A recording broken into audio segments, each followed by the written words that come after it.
est adopté. À l'article 57, Monsieur Lurton, vous êtes inscrit. Oui, Madame la Présidente, Monsieur le Ministre, je m'excuse de retenir votre attention à cette heure aussi tardive, mais je crois que le sujet en vaut la peine. Lors de la première lecture du projet de loi de finances pour 2013, j'avais eu l'occasion d'intervenir pour rendre éligibles les zones moins tendues, dites B2, au dispositif prévu à l'article 57 et éviter ainsi une chute de la production de logements neufs. Je m'étais alors appuyé sur l'exemple de la Bretagne qui verra, si l'article 57 est appliqué en l'état, 95% de son territoire exclu du dispositif. Seule la métropole de Rennes, les communes de Saint-Malo et de Dinard en bénéficieront. En seront exclues toutes les autres communes, Brest, Lorient et bien d'autres communes. Toujours lors de cette discussion en première lecture, Monsieur le ministre du Budget m'avait répondu qu'il n'était pas insensible à cette argumentation. Et ainsi a été accepté un amendement de la majorité visant à rendre éligible au dispositif, à titre transitoire, les zones B2, mais en le complétant par un sous-amendement gouvernemental, limitant cette possibilité dans le temps à la signature d'un acte authentique avant le 30 juin 2013. L'argumentation donnée était que le gouvernement envisage de revoir les zonages, proposition que je rejoins d'ailleurs et que nous pouvons tous rejoindre. Cependant, je ne crois pas qu'il soit possible de revoir les zonages d'ici au 30 juin 2013 et subordonner l'aide à l'investissement locatif en zone B2 à la signature d'un acte authentique me paraît totalement irréalisable d'ici le 30 juin 2013. J'ai donc déposé à l'article 57 un nouvel amendement visant à inclure les zones B2 dans le dispositif de déductibilité fiscale à titre transitoire pour les contrats préliminaires jusqu'au 31 décembre 2013, tout du moins jusqu'à ce que le gouvernement ait procédé à la révision des zonages et non pas jusqu'au 30 juin comme prévu initialement. C'est pour moi la condition de la rénovation et de la modernisation des centres urbains, mais c'est aussi la condition qui permettra à nos concitoyens de bénéficier de logements neufs, de qualité, nombreux et à loyer intermédiaire, garant de l'attractivité économique de nos territoires. Merci, monsieur. Nous arrivons au numéro 125. Monsieur Lurton, est-ce qu'il est défendu? Oui, tout à fait, je vais le défendre. Donc, cet amendement vise à étendre la durée du régime transitoire pour les zones B2 au dispositif d'aide à l'investissement locatif. Jusqu'à présent, ce dispositif s'applique de plein droit dans toutes les communes situées en zone tendue, A bis, A et B1, et sur décision du préfet de région, après avis du comité régional de l'habitat, dans les communes situées en zone B2. Cette extension me paraît indispensable si on ne veut pas priver une grande partie de notre territoire de la possibilité de construire. Nous connaissons actuellement une baisse spectaculaire du secteur immobilier. Pour la Bretagne, je disais, les ventes de logements neufs en zone B2 sont passées de 2025 en 2010 à 519 au premier semestre 2012. Les chiffres les plus récents qui me sont donnés montrent qu'au troisième trimestre 2012, une baisse des ventes de 31% par rapport au troisième trimestre 2011, ce qui ne fait que confirmer cette aggravation.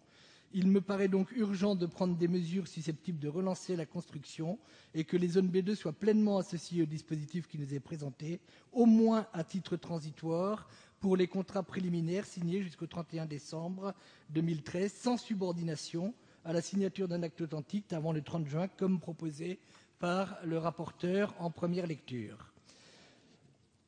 Enfin, je partage la volonté du gouvernement de réviser une carte des zones totalement inadaptée. Je suis cependant convaincu qu'il faudra du temps et que d'ici là, nous devons adapter les dispositifs pour permettre un redémarrage de la construction dans notre pays. Je vous propose en conséquence de rendre éligibles à titre transitoire au dispositif toutes les opérations qui répondront à la triple condition suivante: une demande de permis de construire déposée au plus tard le 30 juin 2013, des contrats préliminaires enregistrés jusqu'au 31 décembre 2013 et confirmés par un acte de vente définitif au plus tard le 31 mars 2014. Merci.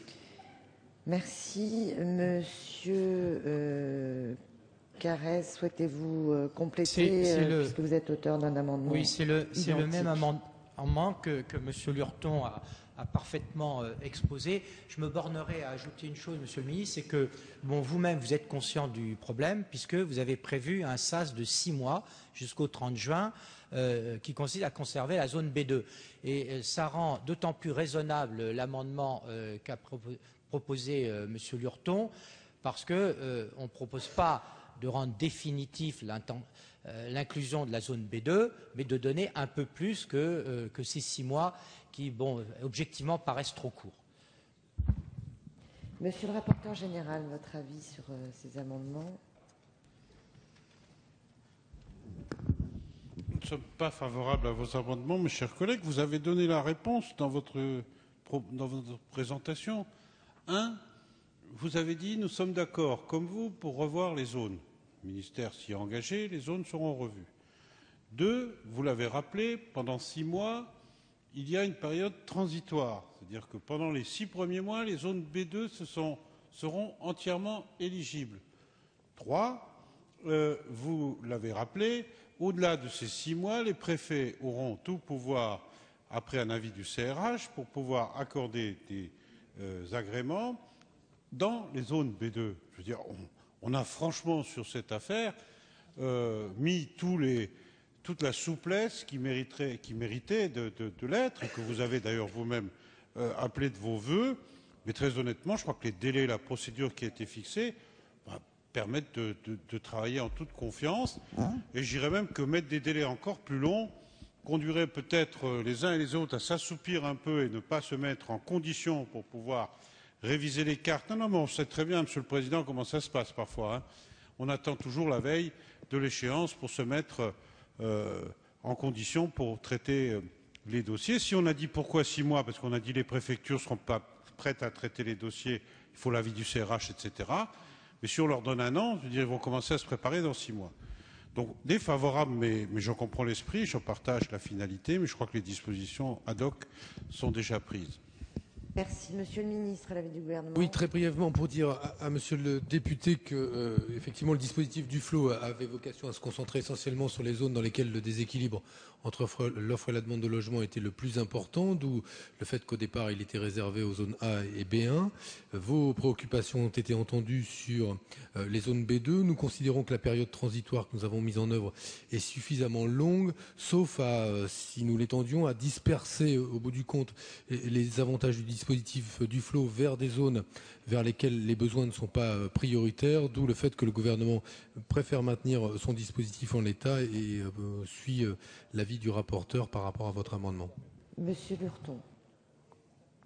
Pour dire, j'ai quand même rencontré, avant de présenter cet amendement, de nombreux maires qui sont dans cette problématique, puisqu'ils sont classés en zone B2, et qui sont tous bien conscients que d'ici au 30 juin 2013, aucun acte authentique ne sera signé et aucun promoteur immobilier n'ira engager un projet sur leur commune, parce qu'ils savent très bien que d'ici le 30 juin 2013, ils ne pourront pas bénéficier des aides prévues au dispositif du FLO. Et les délais d'instruction par les préfets des dérogations risquent aussi d'être très longs pour eux.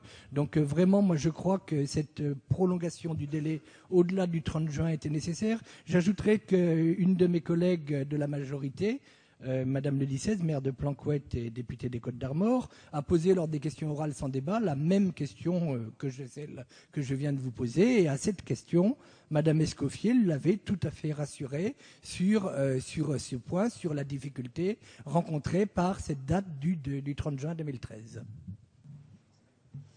Je mets aux voix ces amendements avec un avis défavorable de la Commission et du gouvernement. Qui est pour, qui est contre, qui s'abstient, ils ne sont pas adoptés.